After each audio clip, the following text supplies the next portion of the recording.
that's taking 50 tablets a day and just rattling around, especially in America with your healthcare system. Fucking hell, that's expensive. Sure. And why? Because we promote illness and we perpetuate illness, and for profit is the sad reality there. But, I do believe that everybody can understand truth.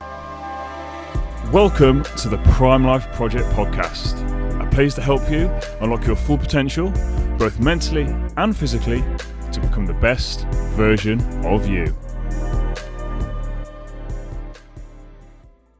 Welcome back to another episode of the Prime Life Project podcast. I'm your host, Daniel James, and today I've got another fantastic guest for you. I've been following this guy since 2015, and every single birthday, without fail, for the last however many years it's been, this guy has slid into my DMs and wished me a happy birthday without fail. Now, I've got friends that don't even do that. So this year, I just happened to be away for my birthday. And again, he dropped me a message. And normally we have one or two conversations back and forth.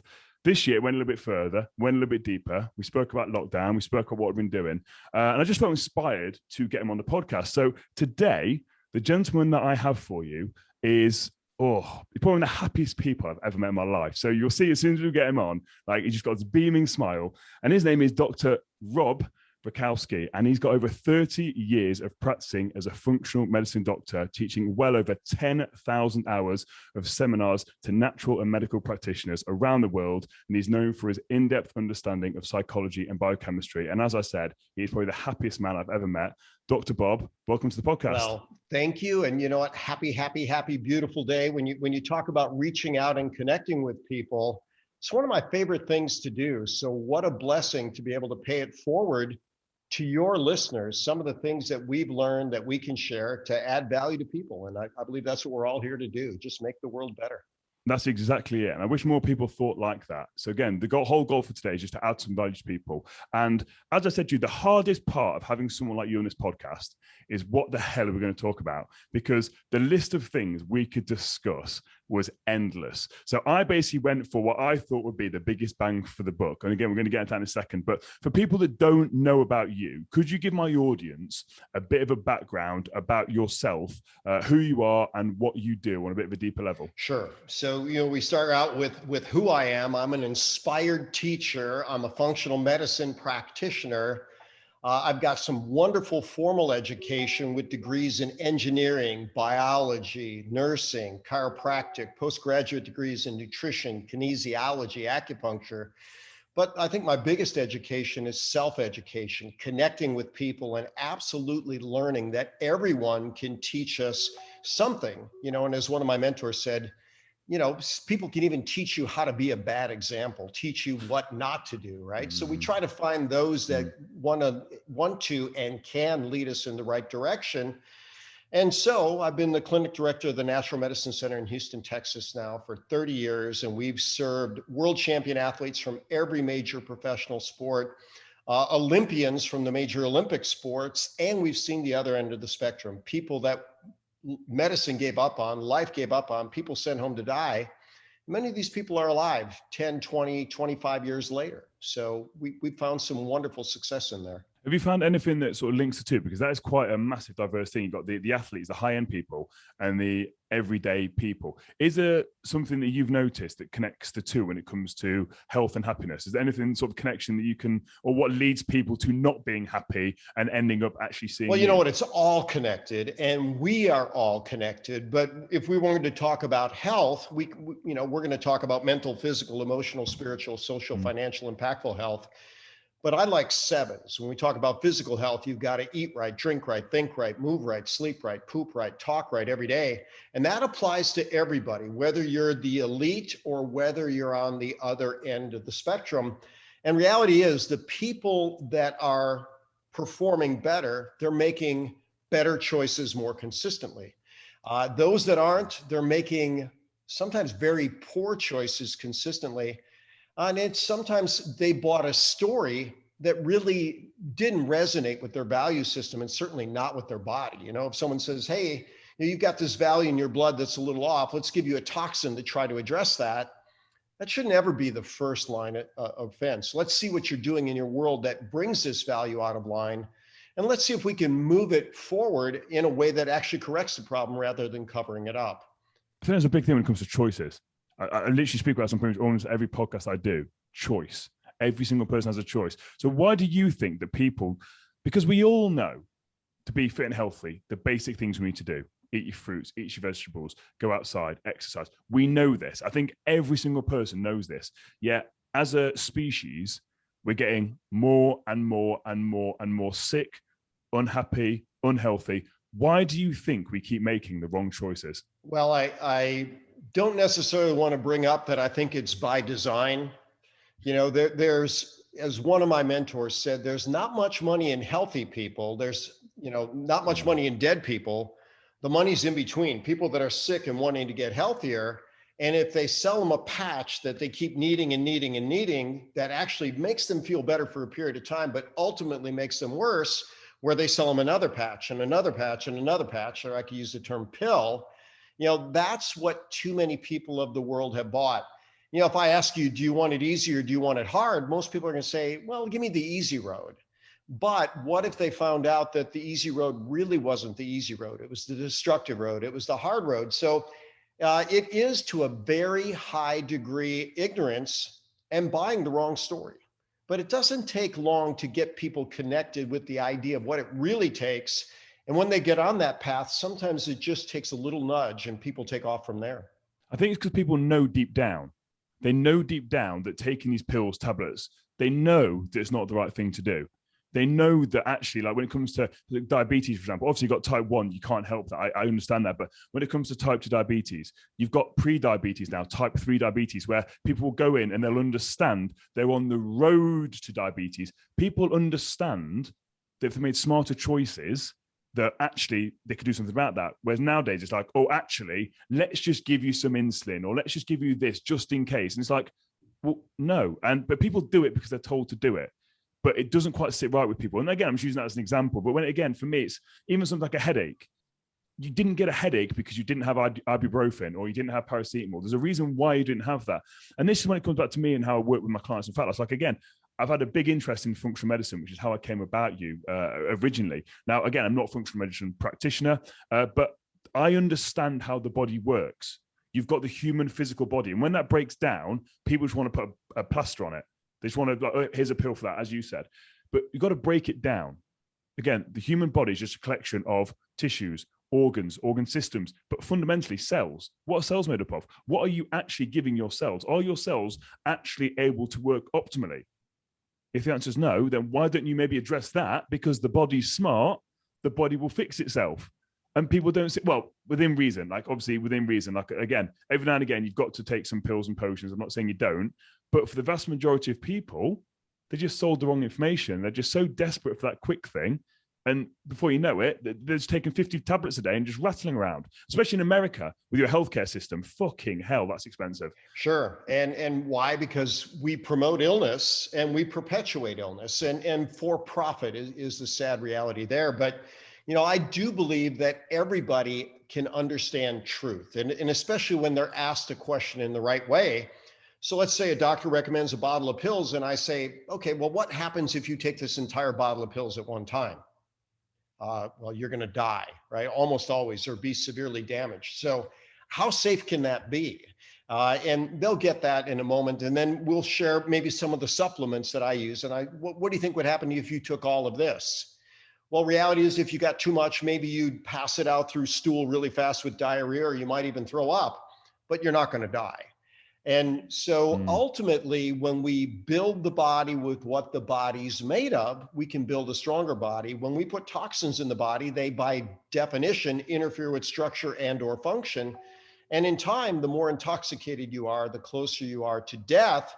And then I might even share with them the symptoms of toxicity, the symptoms of chronic poisoning, as published in the Journal of Clinical Chemistry: fatigue, sleep disturbance, intestinal distress, allergy symptoms, headaches, confusion, and anxiety. And then I ask people, if those are your symptoms and those are symptoms related to chronic poisoning, why in the world would you think you would get better adding a poison to that mix? And people often get it. And then that can be the step to them making better choices, and achieving a better body, mind, spirit life. So when it comes to toxins, Could you give me some examples of like what sort of toxins people are getting into? Because obviously there's the toxins that people potentially would know about from, I don't know, alcohol, stuff like that, which is a poison. But people seem shocked when I say that to them. Like, obviously alcohol is a poison, but there's other toxins, which I think you're going to hit on, that people don't actually realize is a toxin and can cause issues to them. So people hear this word toxin.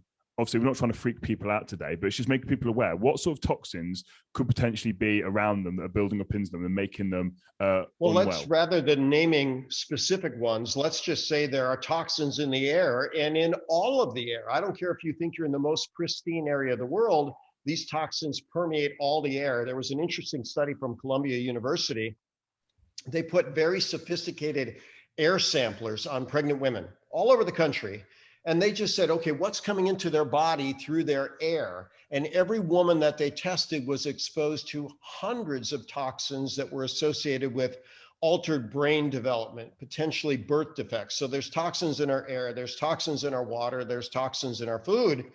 But let's go even further than that. Our body makes toxins. When we bring oxygen in and the cell makes energy, carbon dioxide comes out of the cell. Carbon dioxide adds to water in the blood to form carbonic acid. It's the number one self-generated toxin. Then each of our little individual cells, they all eat, drink, and go to the bathroom.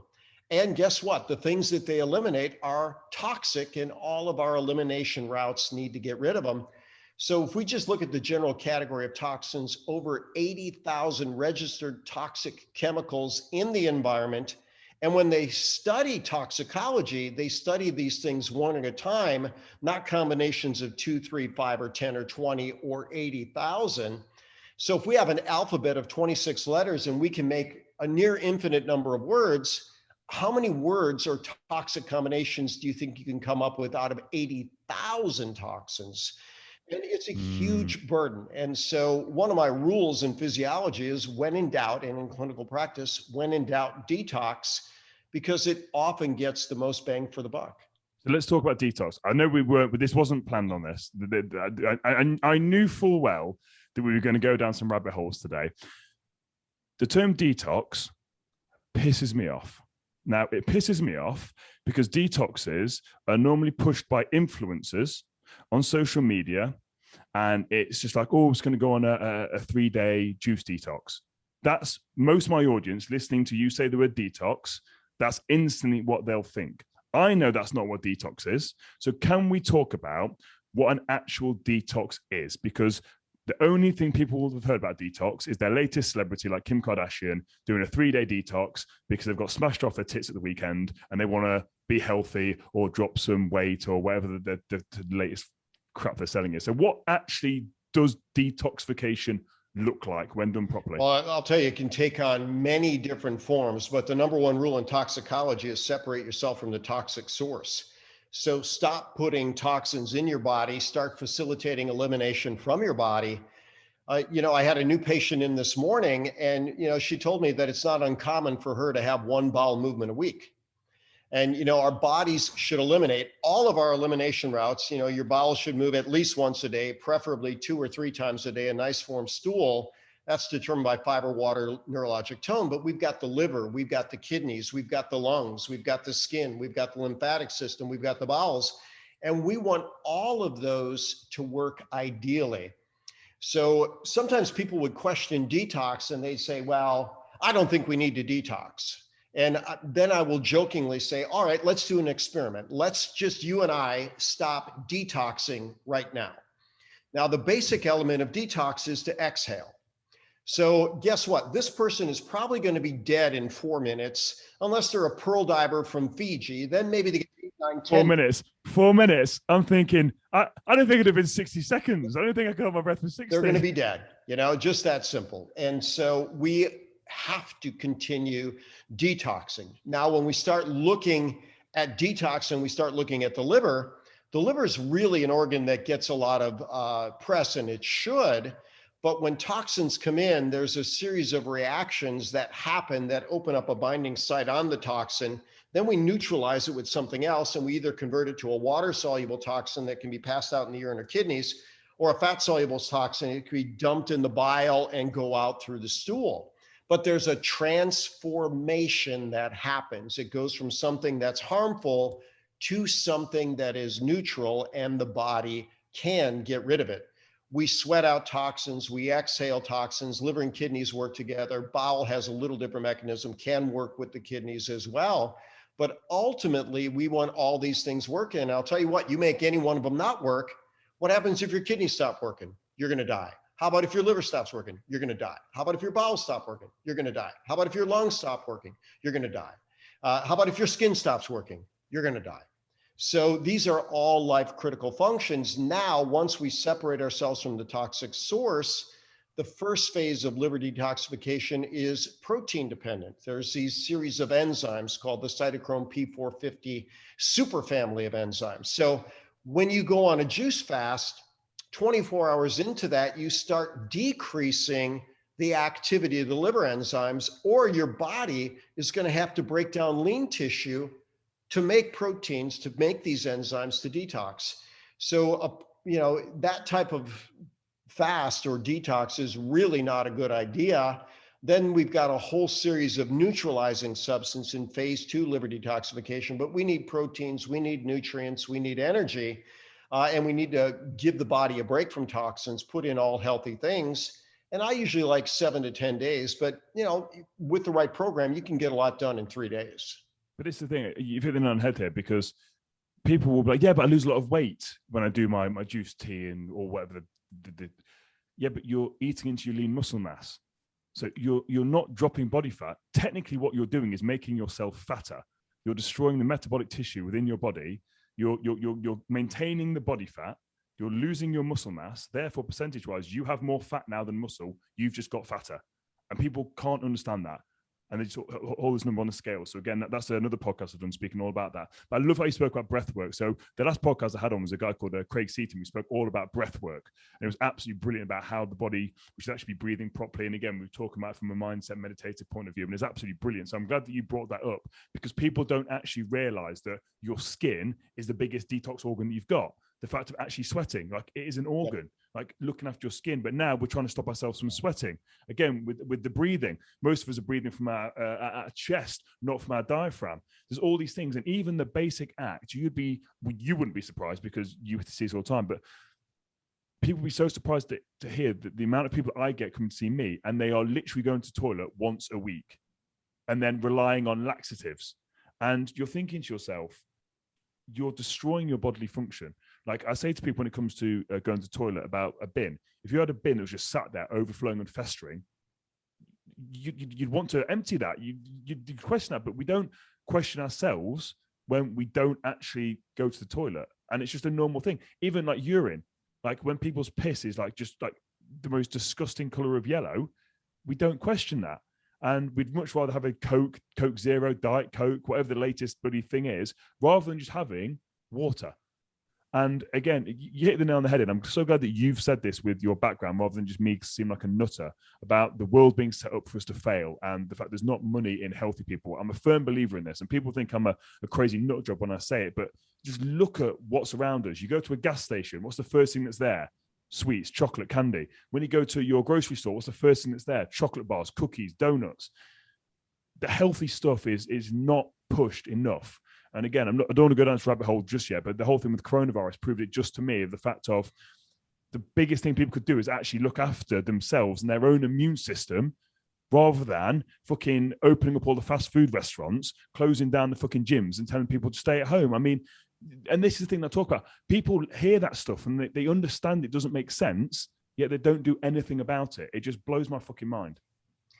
We could really open a rabbit hole with that one. But when we talk about the whole industry of wellness, all of wellness combined, they estimate is a $1 trillion a year industry. US alone, the sickness industry is over $3 trillion a year, and we represent 4.4% of the world population. So, you may have to multiply that number by, 25x to find out what the real price of sickness is, or we probably spend more on it than that. But trillions and trillions and trillions on sickness, and just a tiny fraction of that on health. Completely agree. This was one thing I want to go back on when we spoke about toxins, which we spoke about toxins. And the first thing you said was, when you've got a toxin in the body or whatever it is, you're exposed to a toxin. The first thing you do is stop putting that toxin in your body. And then the second thing is remove it and then heal yourself. I just want to put a spin on that. That applies to people as well.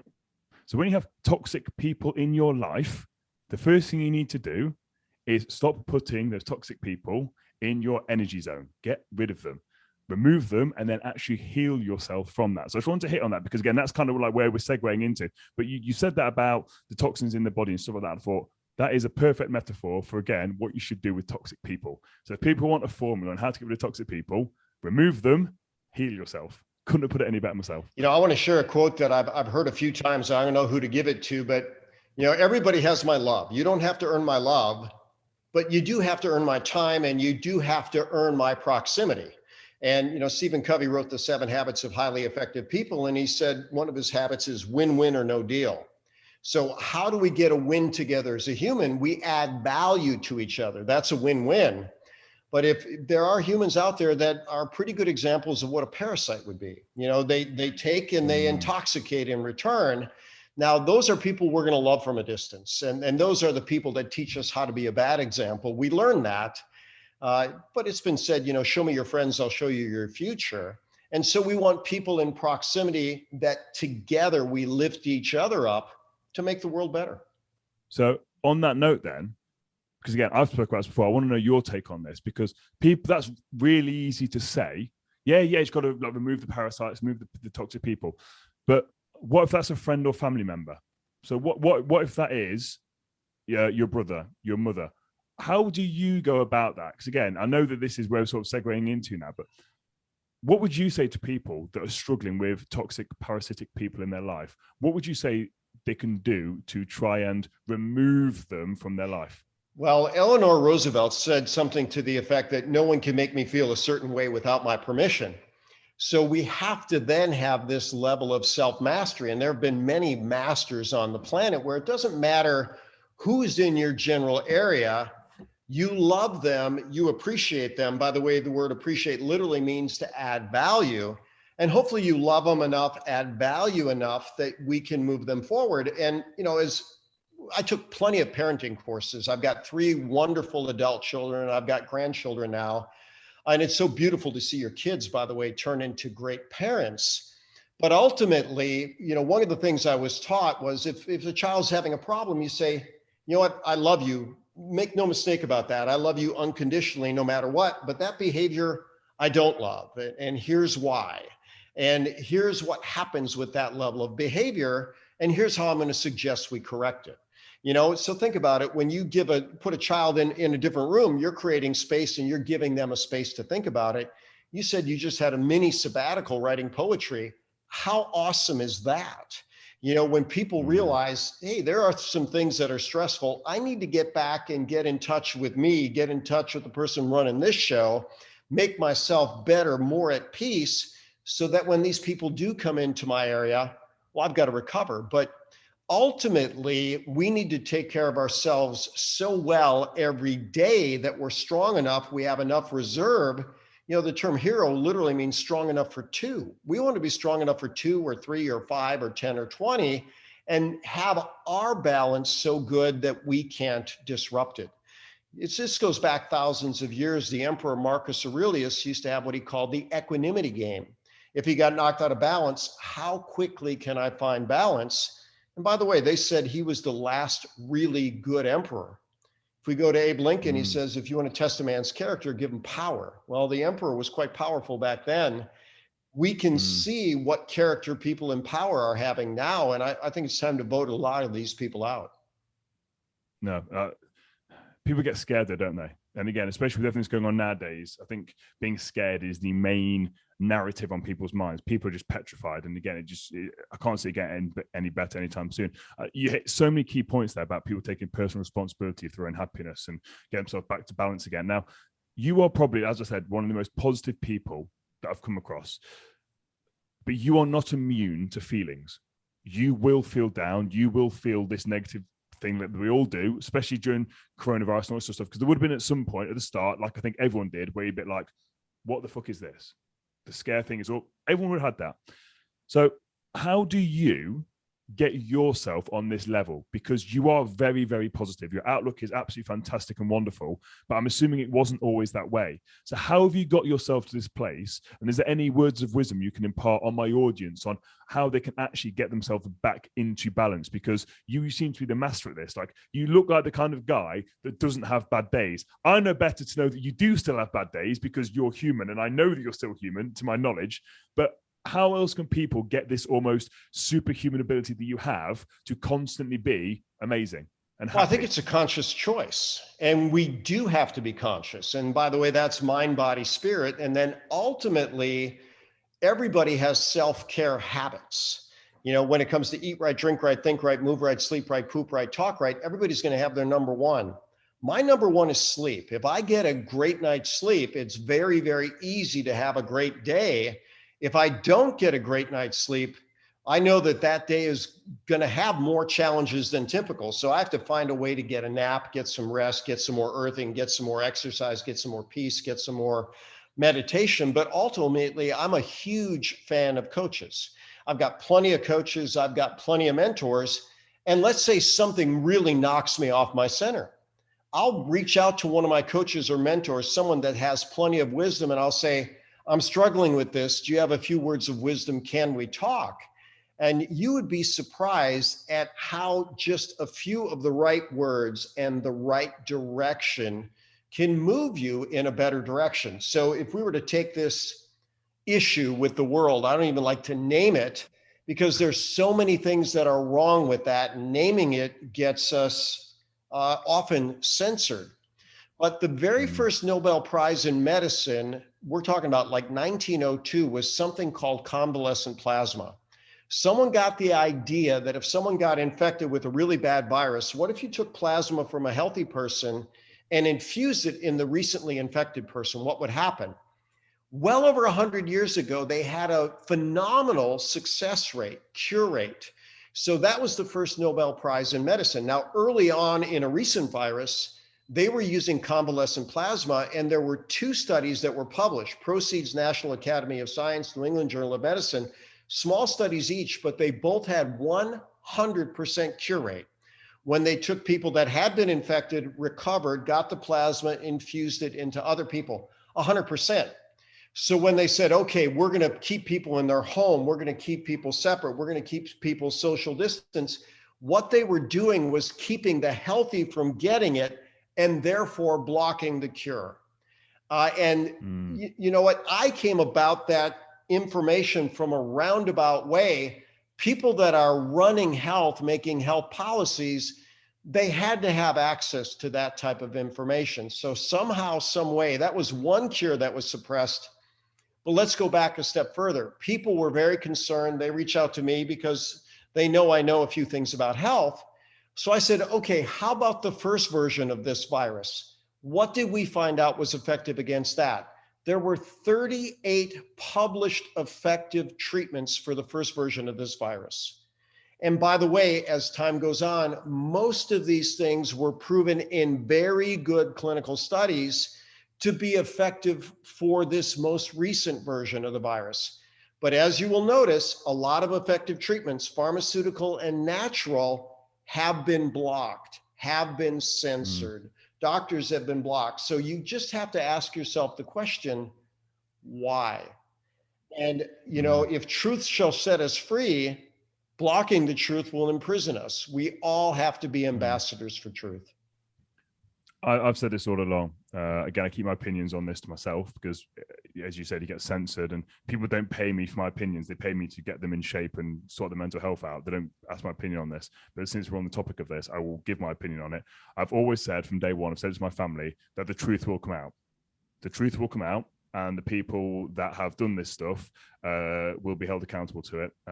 And it's disgusting. It's just all my opinion that's going to be on it. Again, I don't foresee, I'm not one of these nut jobs that thinks that coronavirus is not real. It is very, very real. I just think that it's not been handled correctly at all in any way, shape or form. And as you sort of said, it's almost fucking idiotic I am not a qualified doctor in any way, shape, or form, and I could see that it was fucking idiotic. So anyway, there I'm going to are leave that. Hundreds of thousands of qualified doctors that agree with you, and the vast They got majority of them censored. have been censored. Yes, 100%. And that's what I'm saying. Yeah. But people don't believe that because it's not all over the news. So as I said, it's the rabbit hole of down this, Dr. Bob, is enormous. And again, I just want to leave that topic there. I know we're going to loop back to it in a second because it's inevitable. But I just wanted the audience to hear someone that has got such vast knowledge on this subject. Again, this is not just someone on the street or down the pub, or again, you guys down the bar that's just giving their opinion. This is someone that's actually there. This is his job. This is his livelihood. He's not just some quack job that's just speaking out of his arse. He knows what he's talking about. So I just wanted to talk about 7 things that people should do to be enhancing their lives. This is where I really want to go with this topic today. And again, we've already covered a lot more than I even thought we were going to, and I knew that we would. But there's 7 things you said, 7 areas of life that people should do to enhance their lives. And it's focusing on their mental, physical, spiritual, social, financial, and impactfulness. So can we just break down each of the individually? Because again, there's 7. You love 7s, and I love that. And we've already hit on a few of these already. But can we break down each one of these individually? And with each one, give my audience some usable, tangible information that as soon as they listen to this, they can be like, oh, yeah, I can do that straight away. So can we just start with mental? How can people enhance their mental well-being? I know we've touched on this a little bit. But again, let's just add some more value. How can we work on that mental aspect? I want to qualify first and foremost to let everybody know that everybody's mental potential, and I mean everybody's mental potential, is absolute genius.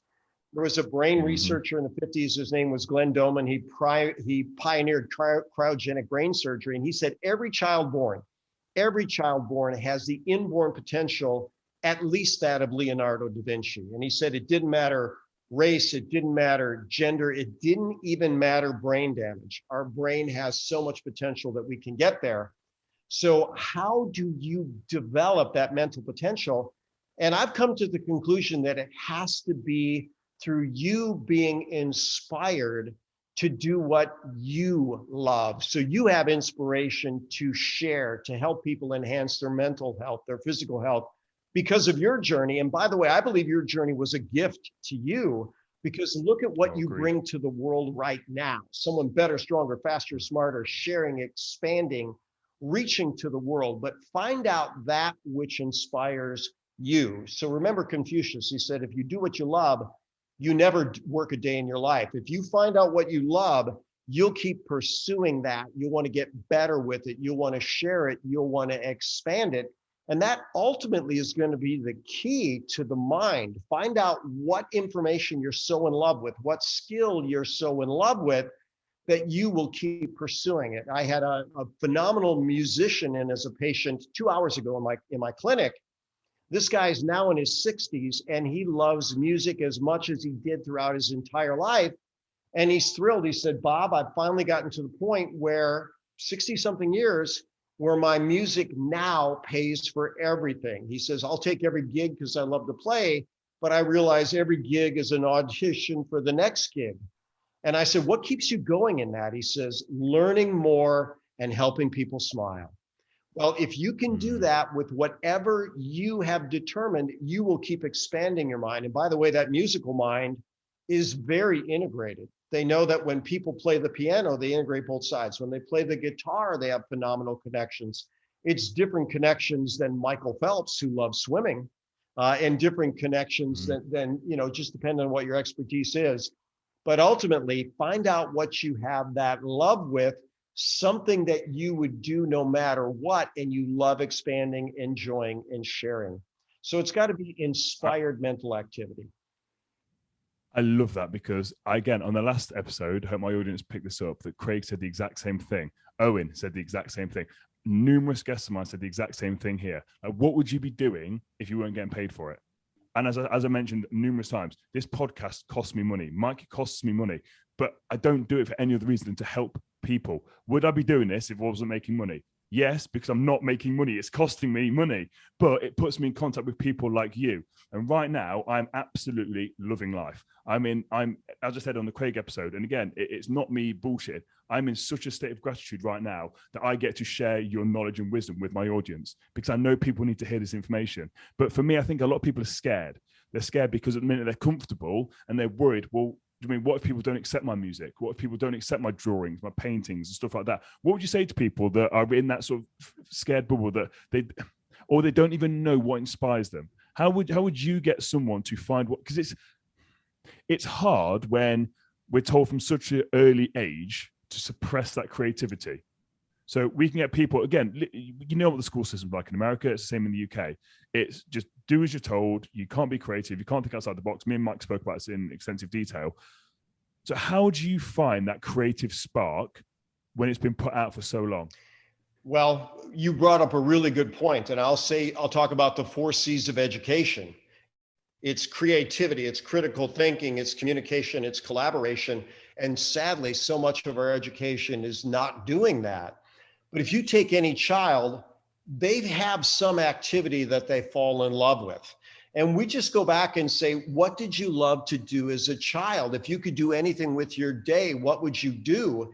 And then ultimately do what you love and find a way to add value to the world. So when you start looking at, well, what if they don't like my paintings? What if they don't like my drawings? What if they don't like my music? That is completely irrelevant.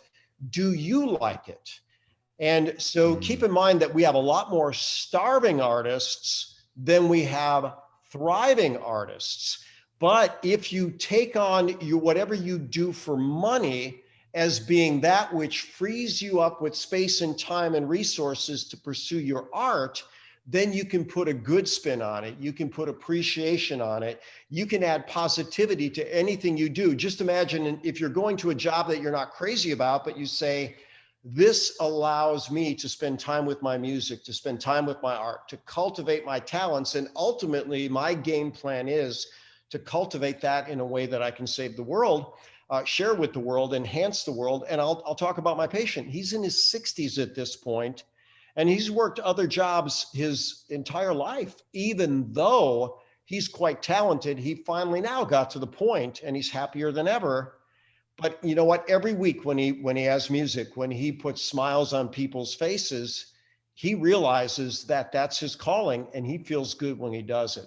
So are we going to feel good 24/7, 365? No, none of us are. Can we feel good the majority of the time? That's what we need to work for. Do we often need to pay a price to get there? Most of us do. And most of us, we're going to pay that price for a period of time, but ultimately it's things worth investing in. Exactly. It's worth it. It's always worth it. And nothing worth having comes easy. I love that you said that again. There's a gentleman called Andy Fritzel. I don't know if you've heard of him or follow him at all, but he's one of my, I call him an online mentor. I've never met him, never seen him in my life, but I love his podcast. I love what he's about.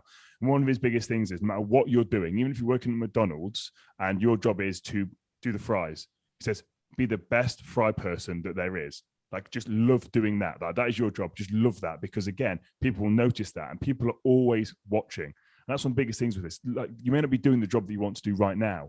Like, you may be doing your rap music or your artistry in the background. And again, it's hard, it's long days, but people will notice. People will start to notice if you show up to work and you constantly show up and you're consistent and you constantly are trying to add value. You're trying to see, how can I help other people? You're being the best version of you, no matter what that looks like. But you're working with what you've got, but you know that passion is there in the background. That's the key thing. Just finding what's about. Dr. Bob, I absolutely love that. I'm so glad you've said that, because again, I said this on the last episode.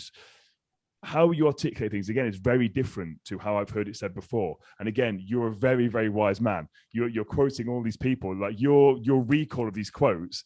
I'm struck. Do you know, if I want to recall a quote, it takes me about 5 seconds to think, who said that? What was it? It's just there on the tip of your tongue, and it's absolutely brilliant how you're articulating it. So that's mental. I absolutely love that. And I think, again, especially when we did the whole episode about finding your purpose and passion, that's a big thing that I think people struggle with. So again, some great advice there, and I absolutely love that. How about physical? So again, physical, obviously my forte when it comes to the gym and stuff like that. But when it comes to physical stuff, it doesn't even have to be about the gym. It doesn't. And again, people get that confused.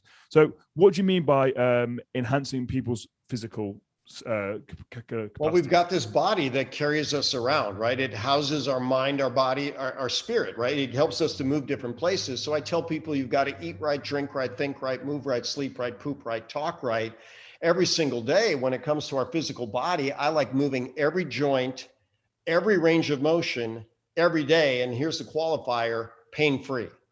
So when you stay pain-free, now I'm not talking about the pain of an intense muscle contraction or lactic acid building up. There's plenty of people that have joint dysfunction. They move at a certain level and they go, ow. Okay, well, go in the area that your body lets you have it pain-free. And when you master that area, it will give you more. And you know what? That's what we were talking about, the person with French fries. When you master that area, life gives you more. So ultimately, we want to figure out what we want to do with this physical body. But I was giving a lecture in London, this is about 4 years ago, for a children's cancer charity. And I was one of 3 lecturers. One was a sports psychologist talking about mind and keeping your mind right while you're during the battle. Someone was an exercise specialist, and they were talking about moving your physical body.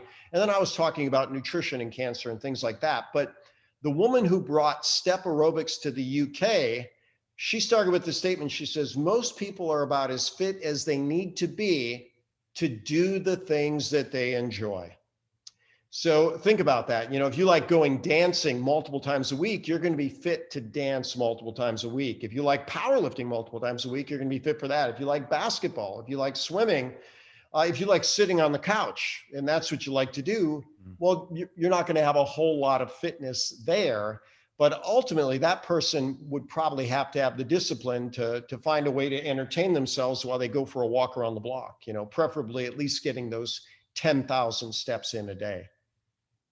Yeah, absolutely. One of the biggest things that you hit on there is about not skipping steps. And again, when you talk about you want to get that full range of motion in your neck, okay, start small.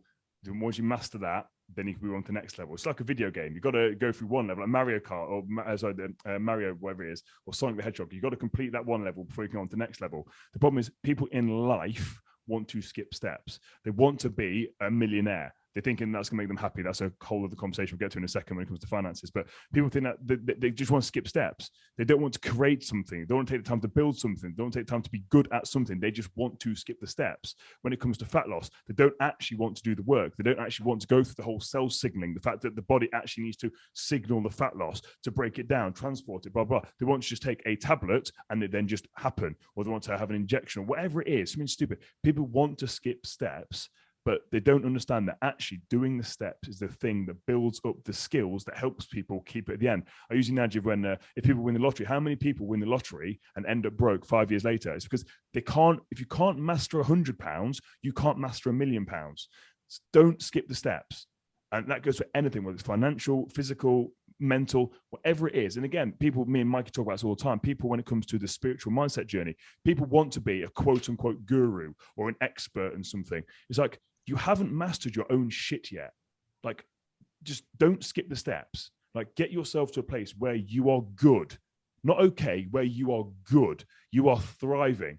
And then you can start to regurgitate this information, pass this information on. Don't just pass this information on because you've read it in a book. Don't skip the steps because people want to be this overnight YouTube sensation, whatever it is. No. Nothing's overnight. It takes time. So I know you didn't directly put it in that way, but I just want to unpick that and sort of just throw that back at the audience of don't skip your steps.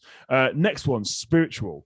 And again, me and Mikey have been going down this rabbit hole with some guests recently. So talk to me about spiritual. I absolutely love this. So talk to me about spiritual. I've got a lot of great mentors, including spiritual mentors. And one of my favorites, and possibly my favorite living author today, is Dr. Tom Morris.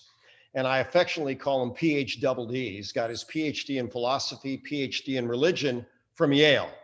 Taught philosophy at Notre Dame University for 15 years, has since wrote over 30 books.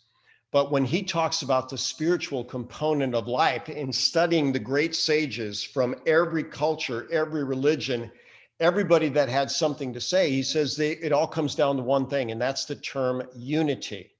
We are all from the same source. We're all part of the same source. We're all brothers. We're all sisters. We all have a purpose.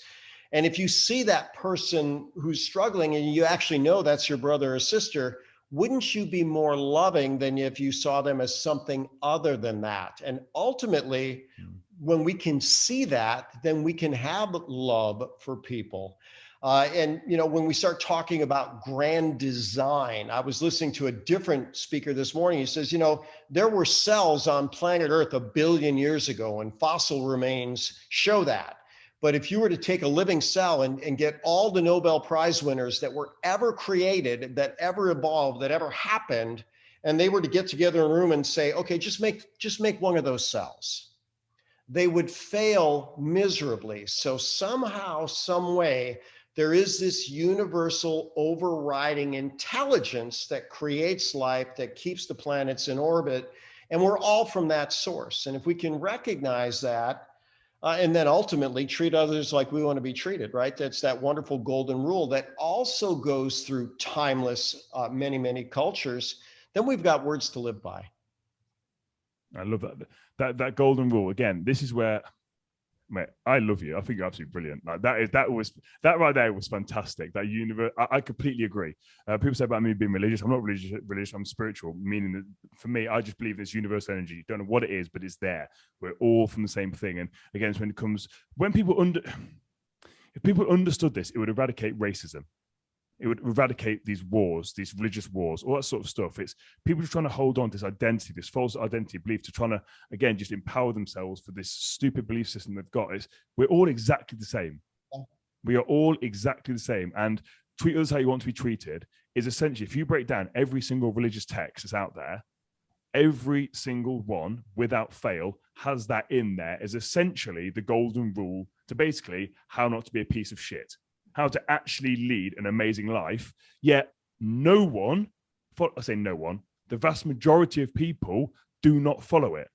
And it blows my mind. It blows my mind that people, for some reason, are so wrapped up in their own self-worth that they will see someone that's struggling and belittle them. They'll see someone doing this, and that could be you. No, you're not guaranteed health. You're not guaranteed wealth. You're not guaranteed tomorrow.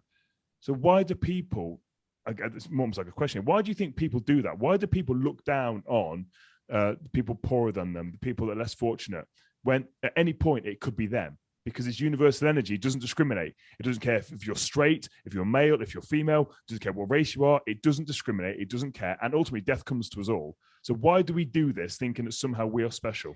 You know what? I'm going to go to one of my mentors that said, it's easy to be down on that which you are not up on. And now we're going to get deeply philosophical. So when Einstein came up with E equals MC squared, he started defining the laws of the universe. And someone that followed Einstein said, well, if there's matter, there must be antimatter. And there is. And when you combine matter and antimatter, you get light. Well, one of my mentors, Dr. John DeMartini, said he started contemplating the question, what if you could see the positive and negative of every circumstance? Because there's two sides to every coin. There's two sides to every virtue. He says, what if you could see both the positive and negative in everything? Then you would get enlightenment. And so ultimately, when someone's on a path, we don't want to judge any path. That also is universal. Whatever you see in that person, you see in yourself. Why not see love? The only reason people push our buttons is because there's something about what we're seeing that creates pain within ourselves. That's what gets us resentful or angry or outcasting. But instead, can we see the positive? Can we see the negative? Whatever your journey was, there was a time when it was negative, mine as well. But what did we find out? It turned out to be the biggest positive that we've ever had. And ultimately, if that person awakens a negative thought within us, hopefully we realize and say, I can be more loving. And ultimately, that's what we want to do. We want to strive to be our best selves. And we know when we fall short, and when we fall short, it just doesn't feel good. And we all want to feel good. And then it's a case of them reflecting on what can you do next time to make sure it doesn't happen again. And that's where people go wrong. They're like, oh, that didn't feel good. Let's ignore that. And they'll do it again. and they'll ignore it. When actually it takes that time to actually just point the finger inwards. What can I do about that? And you've said this twice actually about my journey. You're completely right. I've not said it on this podcast, well, I don't think, but depression is the best thing that ever happened to me. And again, you hit the nail on the head, because it's now allowed me to be in this place, connecting with people like you and helping the amount of people I do. So I completely stand by that. And there's a rule from one of my mentors, again, that basically said to me that life happens for us, not to us. And too many people think that life happens to us, and it doesn't. It happens for us. Like everything happens for us. Every single negative happens for us. You may not see it in that moment, but as you said, you have a choice. How are you going to look at this? Are you going to be the victim, or actually you're going to flip it on its head and be like, right, how can I learn from this? What's this teaching me? And how is this helping me ultimately be the best version of me? Absolutely love that. That was my favorite one you said so far, the spiritual. Social. Now, again, this is something that a lot of people have really struggled with recently when it comes to lockdowns. Again, this has been, the bizarre thing about this has been universal. So this hasn't been an American problem, a Canadian problem, a UK problem. This has been a global problem. And we've been completely, even the term social distancing, I fucking hate that thing, because the whole point is we're social beings. We shouldn't be socially distancing. We as a species, we are so connected. The instant thing, we were messaging in real time. You were literally in America. I was sat there in Cornwall, and we were connecting in real time. That it's instant how we can connect with people. Never been so connected in our lives. Yet as a species, we've never been more lonely. Never in our lives been more lonely. Blows my mind. So talk to me about social. Well, you hit the nail on the head. We are social animals. And if you look, our survival is completely dependent on us working together, honoring one another, bringing in people with different talents so that the whole is much greater than the sum of the parts. That is the grand design. Now, there's a brainiac book called Sapiens, written by Yuval Noah Harari, and it's a phenomenal book, and it's basically the history of humankind. And he, if you ask, how did this little obscure ape, that's what he calls us, rise to such dominance on planet Earth and really throughout this entire galaxy?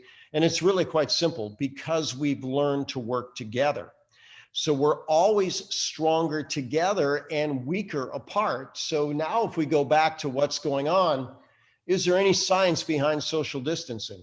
Absolutely none. So is there something to that we might say, okay, what was the reason behind this and what can we do about it?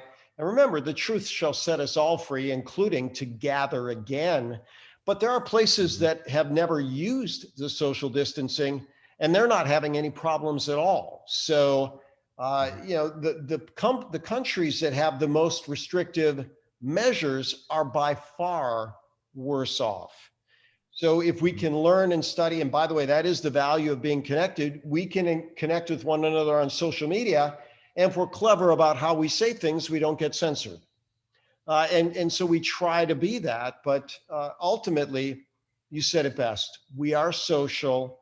We're stronger together. We can all synergize. And keep in mind, if you want your best life, it's hard to have your best life to reach your potential without serving others. If we serve the masses, then we ultimately have the greatest reward coming back, because we do reap what we sow. And that's one of the biggest things I learned in business was when this is before my depression. And again, my whole business thing was, how can I make as much money as possible? I need clients, money, results, basically just results, get results. So again, it was coming from a place of getting results ultimately to help the client, but it was more coming from a selfish place, get the results, social proof, grow my business. When I then flipped it on its head, and again, I learned this again from my depression. And again, how can you add as much value to people as possible? How can you add as much value? So then when I flipped it on its head, and when clients came in, I'm like, how can I help you? How can I actually help? What do you need? How can I help? My business exploded because you're coming from a place of love. How can I help? What can I do to serve you? And again, on this podcast, on notes, the first thing I said was, all I want to do is just add value.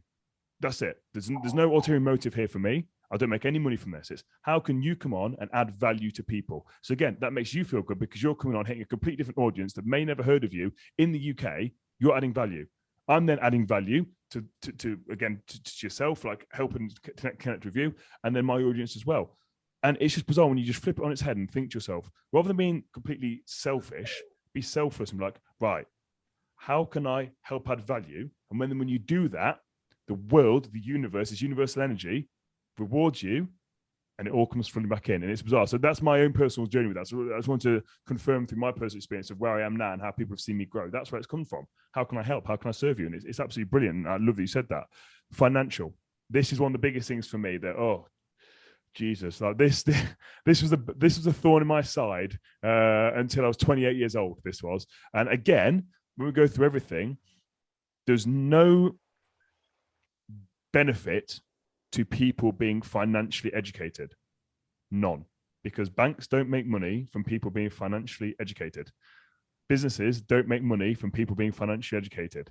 The only people that benefit are the big banks and the big companies and the corporations. So talk to me about financial. Well, you just inspired a thought and a memory. So there's a book, it's called Lessons of History, and it was written by possibly the greatest historian of all time. His name is Will Durant. And when he talked about the lessons of money, and by the way, I'm going to take a second before I do lessons of money. Yep. He talked about the lessons of politics. And you go back all the societies, all the ages, doesn't matter where on the planet, politics were always accompanied by corruption. They always have, and they always will be. So that's probably a really good idea for term limits and, having the corrupt people, get them out. But his lessons of money, he said, men who can manage men will manage men who can only manage things. But men who manage money manage everything. And so now when we start looking at that, we want to have a financial IQ. Otherwise, we're going to be, contributing to somebody else's wealth rather than accumulating our own. But the rule for finance is pretty simple. Impact before income. Little impact, little income. Big impact, big income. Some people have said the bigger the problem, the bigger the payday. What are we here to do? People buy only two things. They buy good feelings and they buy solutions to problems. Now you figure out where you want to be on that scale. Do you want to be a problem solver? Awesome. The bigger the problem, the bigger payday. You want to create good feelings? Hey, that's why entertainers get a lot of money. That's why sports stars get a lot of money. There's a lot of people that want to take a little bit out of their day and watch someone else excel, and entertain them. And that's how they make their money. But ultimately now for us to make money, what do we want to do? We want to find out what we really enjoy, find out what you love, then find a way to make money at it. And I promise you, it doesn't matter what you love. It's a big enough world. Right now, we're connected to so many people. If you have a tiny niche, 1/1,000,000th of the population out on planet Earth, that's enough to get rich, even with the tiniest niche. And by the way, that's one of those phrases that makes sense. Your niche will make you rich. I think it's one of the things where when it comes to the finances as well, it's make sure you're doing it from the right reasons. Because again, people sort of alluded to it earlier on, people think that when they get this financial reward, that somehow they're going to instantly be happy. And again, I'm sure you know this as well. It doesn't. Like, don't get me wrong, having a nice car, having a nice house, it does make you happy. And anyone says it doesn't, you're fucking idiots. Like, of course it does. But that's short-lived. It's understanding that you're not going to instantly be happy. How many celebrities end up committing suicide? Because again, they've got all the money in the world. They've got everything you could think of. Like, they are literally idolized, but they haven't worked on themselves and actually being happy, being impactful. And again, it's not necessarily adding value from the music, because they clearly do that. But it's like they clearly didn't have that purpose and that bigger reason, that bigger picture, and they just missed something. And again, I know it's a massive broad statement there to make, and everyone's different. I completely understand that. And again, it's such a broad topic to go down. But fundamentally, money will not make you happy. It will not make you happy. So what you said there, find what you love, because what you love will make you happy. And then if you love what you do, then the money will come. It's a very simple formula. But again, we're not taught that. And it's something that, again, I wish I knew when I was younger, because so many people just stuck in that rat race. Again, every now and again, I get my diary mixed up and I end up getting caught in rush hour when I'm trying to get to the gym. And it breaks my soul to think that people do that day in and day out. It breaks my soul, because you've got to think, how many hours of their life are they wasting sat in the car, going to a job that they don't like, they will never enjoy, they're not earning much money, they're not fulfilled.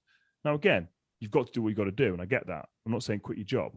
But wouldn't it be amazing if actually when they got home, they had a side hustle, the side hustle that they love doing. And when they were in the car, they listened to empowering podcasts that made them feel amazing about their side hustle. but people don't do that. And I think it's just, I love the way you've articulated that again. The final one out of these amazing 7 areas is impactful. Now, again, I'm assuming that this kind of summarizes everything here about just making a massive impact. Can you talk about what impact means? Well, quite simply, it's how you make change, because change is definitely inevitable. There's plenty of people that very, very sadly have had a negative impact on the planet, but let's take the flip side of that. There are people that are having a negative impact right now through pushing an agenda that doesn't make sense. But what's happening is a lot of people are waking up. And by the way, there's the flip side of it. And I think that that is a very, very good thing. But impact is going to be change. And you know, we want to all leave the world a little better than we found it. And we can do that. But instead of just the world, why not every place? You know, I have a business partner in Colorado. And, you know, one of my grandmasters taught me, Bob, leave every place a little better than you found it. So we just happened to be going to a Whole Foods and there was some trash in the parking lot. And I picked up the trash and I just put it in the container. And he said, why did you do that? I said, well, it's my philosophy. I just want to make the world a little better than I found it, and preferably every place. He says, well, I'm going to join you in that. Well, guess what? So he picked up a piece of trash. Well, what if everybody did that? We would have a much, much, much cleaner world. So impact doesn't have to be anything more than you just being a great example. But again, the law of compensation, I do tie together finance and impact. Literally, we're compensated according to how many people we help and how much we help them. And notice what you said when you said, how can I make this time valuable for you?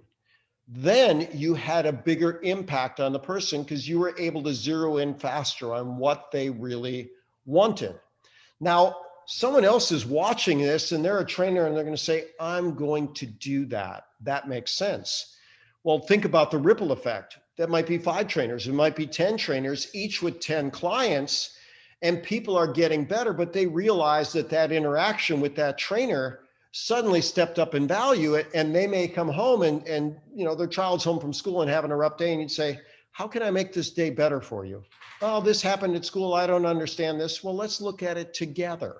Then you have bonding time. That's great impact. So a little roundabout there, but ultimately you want to be conscious, you want to be aware, you want to be of service. And then let's talk about the word deserve, break it down. D means of, serve, of service. You deserve when you're of service. And of course, we all want to deserve a lot, and the universe is going to bring that back to us. We do reap what we sow. So it all comes back, whether it's mental, physical, emotional, spiritual, social, financial, impactful. You really can't separate any one action, nor can you separate us from anything else in the universe. We're all one, and that just makes it beautiful. I love you. Honestly, I absolutely love you. And again, when it comes to being impactful, if you want to make an impact on someone's life, like and share this episode with people, because again, the value that this man has brought over the last however long we've been talking, if you want to make an impact on someone's life, just share it. Just share that and help enlighten some people that might be struggling. Dr. Bob, I've got 2 final questions for you that I like to ask most of my guests. Just again, it's like one of them is my favorite questions, but what sort of habits and routines do you have in place in your life that help you stay grounded? So again, one of them you said about you reach out to people, but do you have like a morning and evening routine? Do you have things, again, I know you say like you're religious about your sleep, but what habits and routines do you have that help you stay grounded and this amazing person?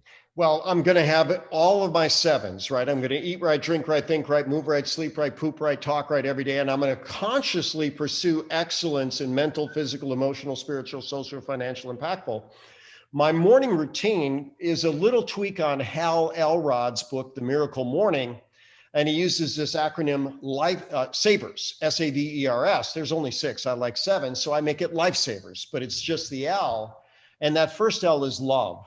I wake up and I consciously send love to people, especially people that I feel need it. And maybe someone that I had a not so good interaction with, and there's not many of those, but if that's ever the case, that's always on my mind the first thing the next morning to send that person love. I'm going to send love to at least 3 people. The S is silence, and you might as well call it sacred silence. I'm going to sit back. I'm going to give thanks to the universe, to God, for peace, for love, for life. And I'm going to ask for guidance. What can I do to make this world better? So the A, he used the word affirmations, but I really like to question afformations. That's a book by Noah St. John. Instead of saying, I'm the greatest functional medicine practitioner on the planet, that's very hard to own that. There's a little discontinuity there. So I don't want to lie to myself, but I ask the question, why do I strive to be the greatest functional medicine practitioner that I can be? And then you build reasons of why it is worthwhile. I can have impact. I can help people. I can make a great living. I can get on great podcasts by doing that. The V is going to be visualize. And I've even taken that a step further. A lot of people are familiar with the term visualization, but I like feelingizations. So if you visualize, you're just seeing it in your mind's eye, but if you're feeling it, you're bringing in all the senses, you're bringing it into the body, and you're making that better. The E is going to be exercise. I exercise every morning. You know, now it's very warm in Houston, Texas, but I swim every morning. I've got a beautiful saltwater pool with a lazy river, and I swim against the current. And, you know, one lap around is like a really intense quarter-mile run.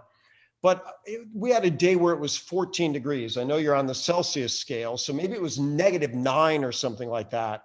And I swam outside, and, you know, and the water was all of, 4 degrees. So that was really quite a wake up.